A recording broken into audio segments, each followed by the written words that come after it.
It's time to sit back, relax, and listen to Conversations with Joan.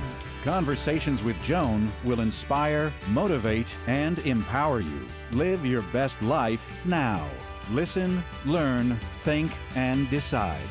And now, here's your host, Joan Herman. Welcome to Change Your Attitude, Change Your Life's Conversations with Joan. I'm Joan Herman. Thanks for tuning in. Conversations with Joan focuses on topics that are important to your life, from health and wellness to professional development to personal well-being. Change makers join me to share their insights, tips, and strategies so you can thrive and live your best life now. Thank you for taking time for yourself, and thank you for letting us be a part of your life. Now, let's start talking.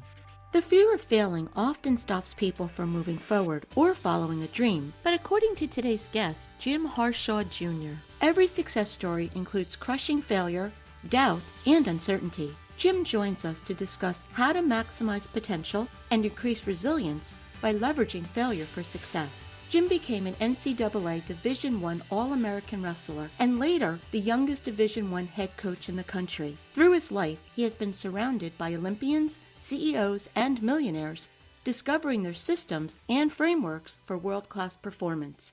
Jim is host of the Success Through Failure podcast. Welcome, Jim. Thank you so much for joining us. Thank you for having me, Joan. So, Jim, I want to start off by talking a little bit about your career. For those that are listening in right now who may not know much about sports, what does it mean to become the youngest Division I head coach in the country? So, as a Division I head coach, there are very few of those jobs out there, and they're hard to come by. And I got into coaching, right after my college career, which was 1999. I graduated and got into coaching. I was the assistant coach at the University of Virginia, my alma mater, for just a couple of years before I took over the head coaching position at Slippery Rock University, which is a smaller school in Pennsylvania, Division II athletics, but wrestling opted up to Division I because Pennsylvania is such a deep wrestling state. A lot of the smaller schools in Pennsylvania opted up to the Division I level because they're able to compete at that level. And so it was a big deal, right? I mean, I was 26 years old, and really all it meant is I was the most underprepared, inexperienced head coach in the country, but they did give me the reins to the program, so I was proud of that. So you were an elite athlete. How much of the training, and when I say training, I mean the mental training, how much of that do you think went into what you were able to achieve at such a young age? It's a big part that most people don't understand. I mean, I think you have two sons who were competitive swimmers, so you understand there's so much mental training that needs to go into competing at the highest level. And I really didn't understand that at the high school level. And when I got into college, I really still didn't understand. I started reading some mindset books and doing a little bit of mindset training. But it was really when I started working with a mindset coach, an actual sports psychologist, that things really started to click with me. And for me, the backstory there is that, when I got to college, I was more or less a walk-on wrestler. I was recruited, but I was not a scholarship athlete in Virginia. When I first got there, all of my teammates were, state champions or three-time state place winners. I never did any of those. My goal was to be a state champion, but I never even got onto the podium at the state championships growing up in Pennsylvania. And by the time I got to college, I just saw success as something that happened to other people, but not myself, right? I saw achieving goals as something that other people did. And, but I made the team, actually became a starter on the team as a freshman, which is a huge deal for me. And so I set my goal to be an All-American, which means finishing top 8 in the country. And my freshman year, I actually qualified for the national championships, which is the first step. You have to qualify for the national championships. And once you get to the national championships, you have to win 4 matches in order to become an All-American. And so I qualified for nationals my freshman year, but I failed to achieve my goal. My sophomore year, again, I qualified for the national championships, but again, I failed. My junior year, it was pretty much a repeat of the prior 2 years. I qualified for the national championships, but again, my season ended with me sitting in the locker room in tears, wondering why I can't do this. Am I not good enough? Am I not smart enough? Am I not capable enough? Like, do I just not have it, whatever it is? And there was a lot of doubt there. And I thought to myself, like, I can't possibly do any more. I can't work any harder. I can't run more miles. I can't lift more weights. I can't watch more film. There's just not enough hours in the day. Like, what is it that I'm missing? And so, Joan, I dedicated my entire off season to figuring out what is it that I was missing, because I had one more shot. I had one more chance my senior year in college. And that whole summer, I traveled all over the East Coast, finding places to train. I'd go to different universities, and I would work at their summer camps for high school wrestlers. I was just a counselor, so I could be around these elite Olympic gold medalists and national championship coaches that they would bring in to work at their camps. And I just wanted to be around those people, and I would pick their brains and try to figure out what it was that I was missing. And by the end of the summer and the start of my senior season, I never figured it out. It actually hit me. I was in Morgantown, West Virginia, sitting in a hotel room, and the next day was the West Virginia Open. And I realized I never figured out what it was that I was missing. And in that moment, I gave up on the outcome. I gave up on trying to become an All-American. I literally let go, and I said, listen, I'm going to give this thing everything I've got. I've given it everything I've had up to this point, and I'm going to continue to do that the rest of the season. And if I end up on the podium, I'll be very grateful. If I don't, then I can't beat myself up, because I'm doing everything I possibly can do. And in that moment, I was able to, I didn't realize it at the time, but I put down this fear of failure. I put down this baggage that I had been carrying with me for years. And I went out the next day, and I competed with such freedom and fun. And I dominated the competition. I went 5-0 and won the championship that day. And I competed the rest of the season with the same mindset. And I had been working with a mindset coach at that time too, who kind of revealed to me that epiphany that you had, that's performance psychology 101, right? Whether it's in sports or business or relationships or otherwise. And I competed with this freedom all season long. And again, I qualified for the national championships.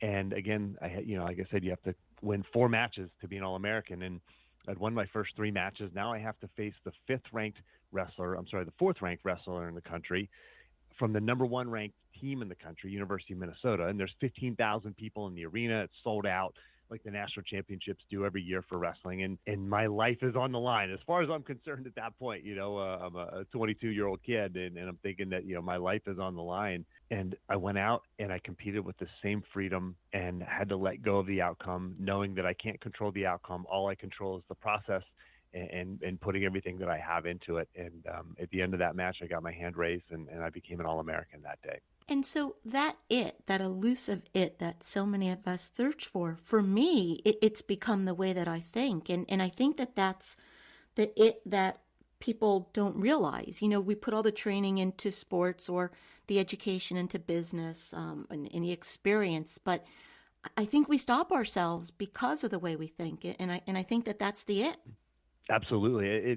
It is this trying to be somebody who we want to be, whether instead of just being ourselves, like fully being ourselves. There's this concept of do, have, be versus be, do, have. And you may have heard of this, Joan, but for the listener's sake, so many times we try to do all the things that we need to do. And that's what I was trying to do in my wrestling career. I was working hard. I was showing up early, staying late, doing the extra workouts, watching the extra film sessions, et cetera. I was doing everything so that I could have the award, the recognition. And then I thought I would be the person who I wanted to be. And it was actually, I had it flipped around. You have to first be that person. Be that person. Allow yourself to be. Just fully be you. Fully be yourself. Allow this to happen. And when you be that person, then you will inherently do the things that you need to do. They just naturally flow from you. Yeah. And then you'll have the success that you want. A few years ago, I interviewed Ron Darling, who was a pitcher for the New York Mets, and he pitched a Game 7 during a World Series. And he talked about, he wrote a book about what happened on the mound, and he talked about having a blue-collar mentality. And for him, what that meant was he had gone on to achieve all of this success, but somewhere within him, he really didn't believe he belonged there. And, it was like this, I guess, this battle within him where he felt like he should be there some days, but there was that deep-rooted uncertainty. And that caused him to choke. It's what he believed happened. And I think that happens to so many of us because we have these self-doubts that we allow to infiltrate the way we see ourselves. And like you're saying, you can do everything right. But if you allow that to creep in there, I think it really will stop us every time. Yeah, absolutely. I can very much relate to that blue collar mentality. I grew up, dad was a construction worker, mom was a secretary, and we were the hardest working people you ever met. But we always believed that success and wealth and abundance there's just kind of this underlying theme or feel or sense that success at the highest level was for other people. And I think that's what he's referring to is this sense, that can be just wired into our unconscious mind that the highest level of success is for others. And you really have to, you have to do the hard work. We know that we have to do the hard work, but it's the mindset piece that really is the difference maker. And I make a distinction between hard work and inspired action. Like whenever you figure out what it is that drives you, what it is that you want, when you have clarity of purpose, you gain this peace of mind, and that allows you to turn hard work into inspired action. I mean, listen, the work that I did as a wrestler, I mean, the training is absolutely grueling, and it's widely considered the hardest sport among the collegiate sports, and of course that's debatable and that's an opinion. But when you talk to folks who are a little more objective, and I've talked to head coaches, national championship head coaches from other sports, soccer and lacrosse and football, and they regularly point to wrestling as the hardest sport, as this grueling sport, and the training is just so intense. But that hard work was for me, and for those who achieve at the highest level, it's inspired action. Just like you, Joan, for this podcast and this radio show, this is, for a lot of people, this might be hard work, but for you, it's inspired action. Like you're willing to do the hard work because you're inspired to do it. And when you find that inspiration, when you find that thing that is calling you, you're willing to do the hard work, and then that also helps you find the belief that I'm doing the right thing, and this is my calling, and I belong here.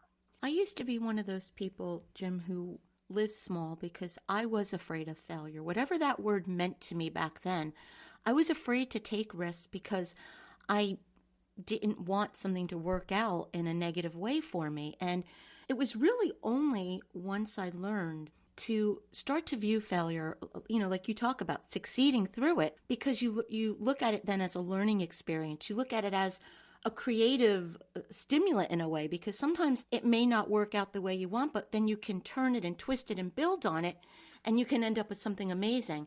And so that was, what I started to do. I looked at every experience as a learning experience, as a lesson, rather than the end of the world. And that changed my life. It changed everything for me.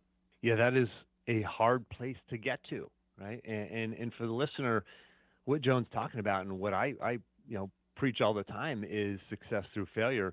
But that doesn't mean failure is something you're seeking. You're not like looking to go fail at the next thing you attempt. You're just willing to push the boundaries. You're willing to try things and take risks. And sometimes those things fail. And when you fail,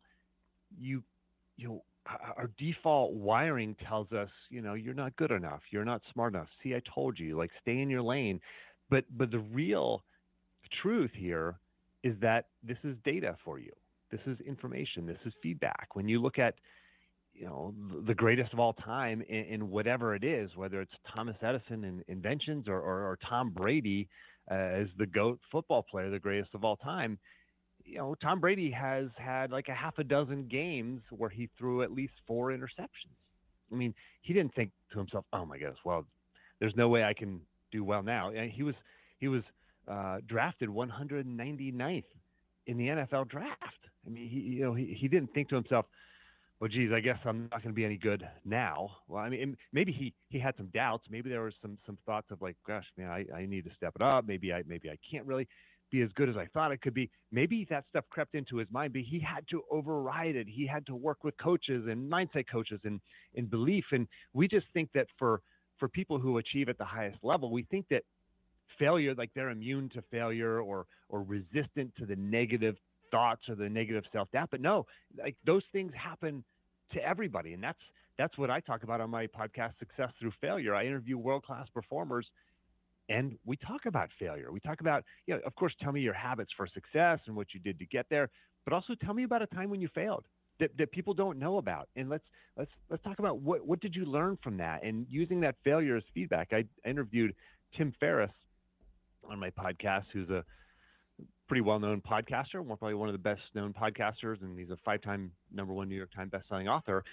But he talked about failure as feedback and failure as data, failure as information, and we have to see it that way. It's not easy. We're not saying it's going to come natural to you, but you have to hit the pause button and say, okay, I'm having this bad feeling right now because I tried that thing. I tried to run a marathon or go for that promotion or start that side hustle or have that tough conversation with my spouse. I tried to do that thing, but I failed. That is not evidence that you're not good enough or smart enough or capable enough. That is information for you. Now you know, now you are wiser, more experienced, more knowledgeable, and you can take that information and learn from it, figure out what gaps you have in your game and where you can improve. So, Jim, if there's somebody listening to you right now who says, yeah, this is great advice, but every time I fail and it doesn't go right, it just chips away at my self-esteem, chips away and chips away. So how does that person turn it around so that he or she can get out of their way? Yeah. And listen, for that listener who's experiencing that, and I experienced that as well, we have to do something about it. First of all, welcome to the club. It's natural. It's normal. You listen to, again, podcasts like mine where I'm interviewing these Olympic gold medalists and CEOs and New York Times bestselling authors. Like it feels the same to them, but here's how they handle it. They do the mindset work. I'll give you an example. There's a wrestler. We'll stick with sort of my microcosm, my world of wrestling. There was a wrestler who, when he showed up at college, his mom handed him a journal and she said, write down your goals. And so that night before he went to bed, he wrote down Kyle Dake, is his name. He wrote Kyle Dake, 2009 NCAA champion, 141-pound weight class. He wrote that down. Now, he's a freshman. He's not going to win the national championship. You're just not, is a freshman. That doesn't happen very often. Well, he wrote that down that night. He woke up, wrote down his goal again. He did it every morning and every night. That year, he went on to win the national championship. His sophomore year, his second year in college, he wrote his goal down twice in the morning, twice at night.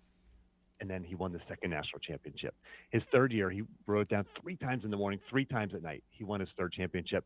And his senior years, of course, 4 times in the morning, 4 times at night. And he won a 4th championship. Now, this guy went on to he was the first wrestler in the history of the sport to win a national championship at a different weight class every year. Every year he bumped up a weight class and won a national championship. Nobody's ever done that before. But guess what? How many people have actually done what he's done in terms of writing down his goals every morning and every night? How many people actually are willing to do the mindset work?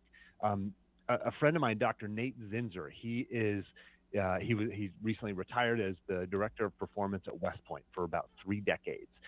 He worked with the top soldiers in the United States military, but also he worked with people like Eli Manning. Eli Manning is a Super Bowl MVP, 2-time Super Bowl champion and MVP. Worked with Dr. Zinzer. Dr. Zinzer would have him do this kind of thing. He would have him do these exercises. He would have him do this mindset work. If you're experiencing failure and it's chipping away at your psyche, chipping away at your confidence, you actually have to do the work to override those things. And the simplest one is to create a mantra. I'm strong, something like I'm stronger, I am wiser, I am more capable because of that failure. I'm grateful for that failure. What have I learned from it? You can start with that, with those words. When you say those words and actually create the feeling inside of your body, then you begin to turn things around. Then you begin to take those things they're chipping away at your confidence and start building your confidence back. And I agree with you. I think the key is to keep moving forward with those baby steps, because when we start to feel that things are going against us and our self-esteem gets chipped away, we tend to retreat and to quit. But it really is to keep being persistent, doing the work, moving forward, baby steps. When I started this work 13 years ago, it was the result of basically my life imploding. Everything I had, I lost in a very short period of time. And I created the Change Your Attitude, Change Your Life brand in a way to save me. And so I became a student of the work, hoping to give people tools to navigate whatever challenges they're facing, but it really did save me by studying and working and learning about the power of the mind. And as you keep saying, having inspired action, being persistent. It's not easy. It is not easy, but it is possible. And anyone can achieve the types of things that you've been talking about. That's right. And the key thing that you said there, Joan, is it's not easy. Like, it's not easy. We have to understand that. We have to realize that, okay, I'm having this bad feeling, this doubt, this fear of failure. I have to move forward anyway. That's what the great ones do. They move forward despite those things. And that's what you did, despite the losses that you had. And I've read about your losses, and I understand, like, you experienced significant loss, 3 significant losses within 5 months. And you have to find ways to move forward anyway, despite those. And it's not easy, but it's necessary. So Jim, put on your coaching hat for a moment. What would you say to someone right now to motivate that person to get started? Do one thing. Figure out one thing, one small catalyst. It's the start that stops most people. Listen, Joan and I have thrown a lot at you, speaking directly to the listener right now. We've thrown a lot at you, a lot of things you can go do. What's one thing, one small thing? Maybe it's taking out a pen and paper right now and just writing out your mantra, shove it in your pocket, and then read it tonight before you go to bed and read it tomorrow morning before when you wake up. One small catalyst. It might be sending a text message to a friend you can go have a cup of coffee with. It might be going on Amazon and buying a book. It might be, like whatever the one thing is, right? Go to Joan's website and make sure you get on her email newsletter, so you're getting that dose of positivity. Like, what's the one thing? Just one small, easy thing you can do right now to create momentum. And I always say that Nike had the best campaign, the best slogan ever, just do it. I don't think there are truer words. Yeah, just do it. Just start. It's the start that stops most people. And Jim, where can our listeners go to get more information about you and your work? Sure. You can find my podcast on any platform, Success Through Failure. Or you can just Google my name, Jim Harshaw. I'm on all the social media platforms. Just grab me on Twitter or Instagram, Facebook, LinkedIn. I'm out there. And the other one, the place is my website, Jim Harshaw, Harshaw, JimHarshawJr.com/apply if you want to apply for a free one-time coaching call with me. I'll look forward to talking to anybody who wants to grab a time on my calendar. And Jim, in about 30 seconds or less, what's the takeaway? Action. Do something. Take action. Understand that your failure, your doubt, your things that are chipping away at your confidence, like, that's normal. That's okay. Welcome to the club. All the great ones have felt that too. All you have to do now is take action. One small positive step to take action. We gave you a handful of catalysts of small things you can do. Pick one of those and take action on it within the next 10 minutes. 10 minutes. Clock's ticking. Go. Jim, thank you so much for joining us. What a great conversation, and I would love for you to come back anytime. Thank you, Joan. It was great to be here and love to come back again as well. Thank you for joining us. I hope you found the show informative. At Change Your Attitude, Change Your Life, we believe that knowledge is power. Take what you've learned, apply it, and live your best life now. Remember that the information provided is the opinion of our guest and should never replace the advice of a professional who knows your personal situation. If you'd like more information, visit our website, cyacyl.com. That stands for Change Your Attitude, Change Your Life. While on our site, listen to past shows on demand, read the digital magazine, sign up for our mailing list, and be sure to follow the show on social media. Until next time, this is Joan Herman. Thanks for tuning in.